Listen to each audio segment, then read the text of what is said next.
بلایا کہ آپ آئیں، مل بیٹھے، کچھ باتیں میں کروں گا، کچھ آپ کی سنوں گا۔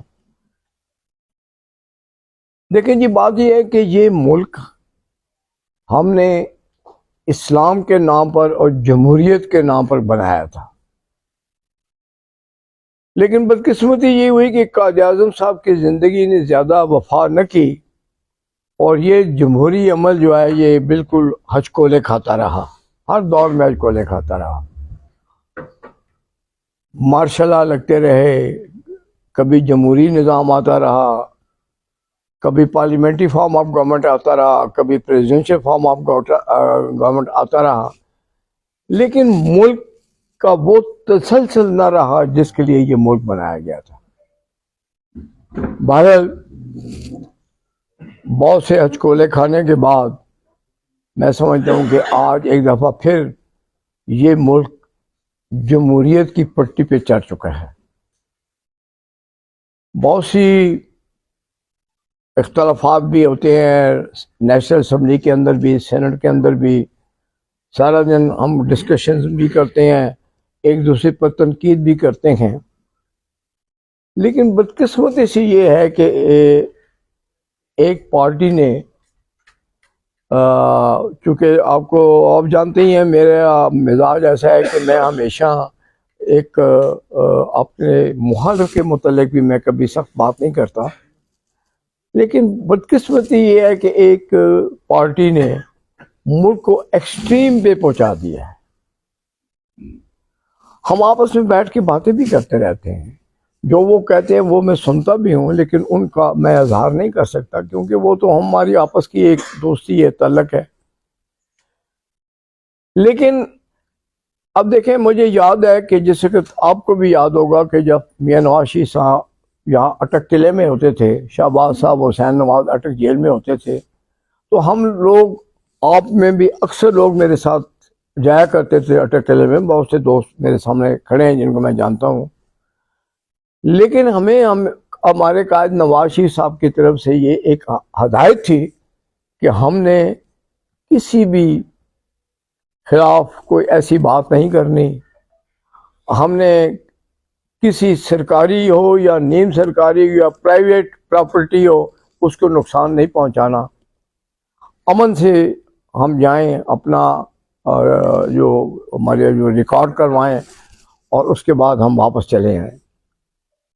لیکن بدقسمتی سے یہ ہے کہ ایک ایسی پارٹی جس کا کہ میں سمجھتا ہوں کہ عوام میں بھی ایک مقام ہے، انہیں حاصل ہے، لیکن وہ اتنی ان چیزوں کو بڑی ایک ایکسٹریم پر لے گئے ہیں۔ اب دیکھیں، 97 ان کے ایم این ایز تھے، پنجاب گورنمنٹ بھی ان کے پاس تھی، پختون گورنمنٹ بھی ان کے پاس تھی، چاہیے تو یہ تھا کہ یہ لڑائی اسمبلی کے اندر چلتی، جو بھی فیصلے ہوتے وہاں ہوتے،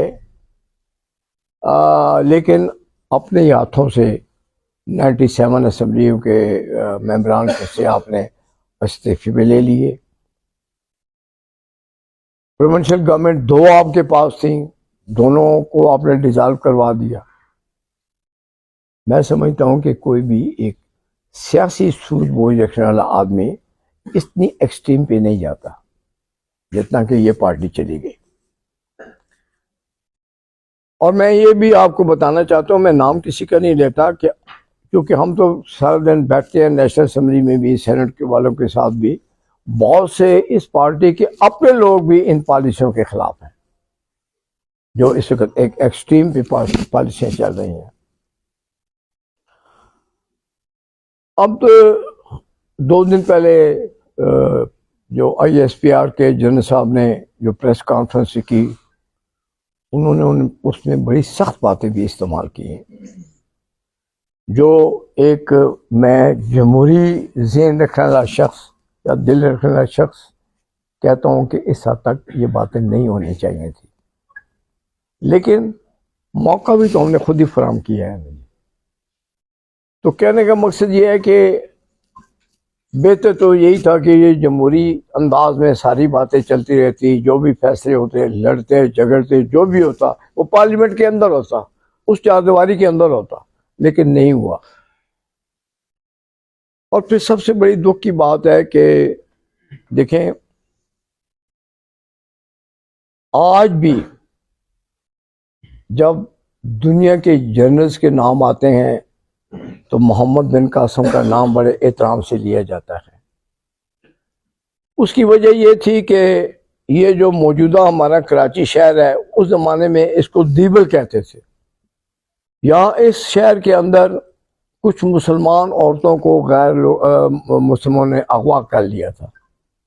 محمد بن قاسم نے سعودی عرب سے پیغام بھیجا کہ ان ڈاکوؤں کو کہ ان عورتوں کو چھوڑ دو، یہ ہماری مسلمان ہیں، ہم ان کی عزت کے جو رکھوالے ہیں بیٹھے ہوئے ہیں ابھی۔ جب انہوں نے نہیں چھوڑا تو محمد بن قاسم وہاں سے چلے اور دیبل کے مقام پر آ کر ان کو طے کر دیا اور عورتوں کو وہاں سے چھڑوایا۔ اس کے بعد انہوں نے جتنے بھی یہاں پر وہ تخریب کار لوگ تھے ان کو انہوں نے ختم کیا اور مسلمان آزادی کی زندگی گزارنے لگے۔ وہ ایک جنرل کا کام تھا۔ جنرل آج بھی محمد بن قاسم کا نام تاریخ میں ایک سنہری حروف سے لکھا جاتا ہے اور لوگ اس کو عزت و احترام سے دیکھتے ہیں۔ پھر آپ دیکھیں کہ طارق بن زیاد بھی ہمارا ہی ایک جنرل گزرا ہے۔ تو طارق بن زیاد نے جب اندلس پر حملہ کیا تو اس نے اپنے جتنے بھی اس کے ساتھ جنرلز تھے یا جو بھی تھے فوج تھی، اس کو کہا کہ میری کشتیوں کو جلا دو۔ تو انہوں نے کہا ہم واپس کیسے جائیں گے؟ اس نے کہا ہم واپس اب نہیں جائیں گے، یا ہم غازی بنیں گے یا ہم شہید ہو جائیں گے۔ یہ میں تاریخ کے وہ الفاظ دہرا رہا ہوں، میرے پاس بہت سے نام ہیں۔ فرانس کے اندر جو جنرلز پیدا ہوئے ان کے نام بھی ہیں، ہٹلر کا نام بھی موجود ہے جو جرمنی میں پیدا ہوا۔ مطلب کہنے کے کہ امریکہ کے پوری دنیا کے ایسے لوگ آئے، لیکن آج بھی انہیں دنیا ایک احترام کی نگاہ سے دیکھتی ہے۔ اب کتنی بدقسمتی ہے کہ ہمارا آرمی چیف جس نے پوری دنیا پہ ثابت کر دیا کہ پاکستان ایک عظیم ملک ہے، 4 دن کی جنگ میں ہندوستان جیسے بڑے ملک کو گھٹنے ٹیکنے پہ مجبور کر دیا۔ ہمیں کیا اس کا نام عزت و احترام سے نہیں لینا چاہیے؟ دیکھیں نا، وہ پاکستان کا جنرل ہے نا، کسی اور فوج کا تو نہیں ہے، اور اس کے کارنامہ بھی ہمارے سامنے آ چکا ہے۔ دیکھیں غلامی جو ہے نا وہ ایک بہت بڑی ذلت آمیز زندگی ہے۔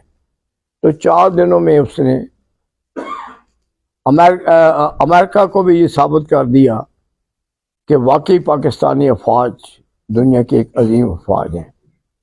تو کیا ہمارا فرض نہیں بنتا کہ ہم بھی اس جرنیل کو عزت و احترام دیں؟ جس کو دنیا احترام کرتی ہے، جس کی دنیا عزت کر رہی ہے، ہمارا بھی یہ فرض بنتا ہے نا۔ تو کہنے کا مقصد یہ ہے کہ ہمیں سیاسی لوگوں کو سیاسی فیصلے کرنے چاہیے۔ ہمیں پاکستان کی بقا کے لیے، ہمیں پاکستان کی عزت کے لیے، پاکستان کو دنیا میں ایک اعلیٰ مقام دلانے کے لیے جو لوگ بھی اپنا کردار ادا کرتے ہیں وہ ہمارے لیے بہت ہی قابل قدر ہیں۔ دیکھیں آج اگر ہم بڑے ٹھنڈے دل سے سوچیں، اگر ہم اپنے گھروں میں رات کو سکون کی نیند سوتے ہیں تو یہ پہرے دار پہاڑوں کی چوٹیوں پر کھڑے ہو کر ہمارا پہرا دیتے ہیں۔ اس وقت آپ کی پولیس رات کے اندھیروں میں گلیوں میں سڑکوں پہ گھوم رہی ہوتی ہے تاکہ ہم لوگ آرام کی نیند سو سکیں۔ آپ کے رینجرز کراچی اور پشاور کی سرحدوں کے محافظ بنے ہوتے ہیں۔ تو کہنے کا مقصد یہ ہے کہ کیا یہ لوگ ہمارے لیے قابل احترام نہیں ہیں؟ یہ ہمارے لیے قابل احترام ہے۔ کوئی بھی شخص نہیں چاہتا کہ اس کا 20 سال 25 سال کا بچہ سینے پہ گولی کھائے اور اس کی میت اس کے گھر آ جائے۔ کون چاہتا ہے؟ لیکن ہمارے یہ سپوت گولیاں کھا رہے ہیں، اپنے سینوں پہ گولیاں کھا رہے ہیں، لیکن ہمارے ملک کو تو بچا رہے ہیں، ہماری قوم کو تو بچا رہے ہیں۔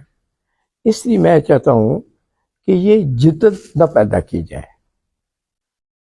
ہمیں اپنے ملک میں ایک پرسکون طریقے سے رہنا چاہیے، متوسط حالات سے ہمیں گزرنا ہوگا۔ ہمیں جو ہماری گزرگاہیں ہیں ہمیں ان میں کانٹے نہیں بچھانے، ہمیں پھول بچھانے ہوں گے، تاکہ اور پھر سب سے بڑی بات یہ ہے کہ رسول اکرم صلی اللہ علیہ وسلم کی زندگی کو اگر ہم دیکھیں تو وہ کس چیز کا نام ہے؟ ان کا کردار، ان کا اخلاق، ان کا ایک ایک قدم ہمارے لیے ایک مشعل راہ ہے، ان کا ایک ایک قول جو ہے وہ ہمارے لیے مشعل راہ ہے۔ تو میں سمجھتا ہوں کہ ہمیں اپنے اداروں کی عزت کرنی چاہیے۔ اگر آج پوری قوم دنیا میں ایک مقام رکھتی ہے، ہمارا سبز پاسپورٹ کو عزت کی نگاہ سے دیکھتا ہے، تو یہ کس کی قربانیوں کا ثمر ہے؟ تو میں سمجھتا ہوں کہ یہ جو ایک ملک کے اندر ایکسٹریم کی فضا پیدا ہوئی ہے، اس کو اب ٹھنڈا ہو جانا چاہیے۔ ہمیں اپنے اداروں کو احترام کی نگاہ سے دیکھنا چاہیے، خواہ وہ اسکول ٹیچر ہوں، خواہ وہ ڈاکٹر ہوں، خواہ وہ انجینئر ہوں، کوئی بھی ہو، ہمیں احترام کی نگاہ سے دیکھنا چاہیے۔ اور پھر خاص طور پر افواج پاکستان کو، اپنے رینجرز کو، پولیس کو، اور ان کے جو سپہ سالار ہیں انہیں ہمیں عزت کی نگاہ سے دیکھنا چاہیے، اور دیکھنا چاہیے، ہمیں دیکھنا ہوگا، کیونکہ ان کی عزت ہمیں بہت عزیز ہے۔ اب مجھے آپ بتائیے کہ کیا جو موجودہ آرمی چیف ہے، انہوں نے ایک کارنامہ سر انجام دیا ہے کہ نہیں دیا؟ ابھی چند ماہ پہلے کی بات ہے، جس کو پوری دنیا جو ہے وہ ریکگنائز کرتی ہے۔ وہ امریکہ کا پریزیڈنٹ ٹرمپ جو ہے، جو کہ پاکستان سے سیدھے منہ بات کرنے کے لیے تیار نہیں تھا، آج وہ آپ کے جرنیل کی بھی عزت کر رہا ہے، آپ کے وزیر اعظم کی بھی عزت کر رہا ہے۔ تو میرے کہنے کا مقصد یہ ہے کہ میری ریکویسٹ ہے تمام پولیٹیکل پارٹیز کو کہ خدا را ٹھنڈے دل سے سوچیں، آپس میں مل بیٹھ کر معاملات کو طے کریں۔ ہمیں افواج پاک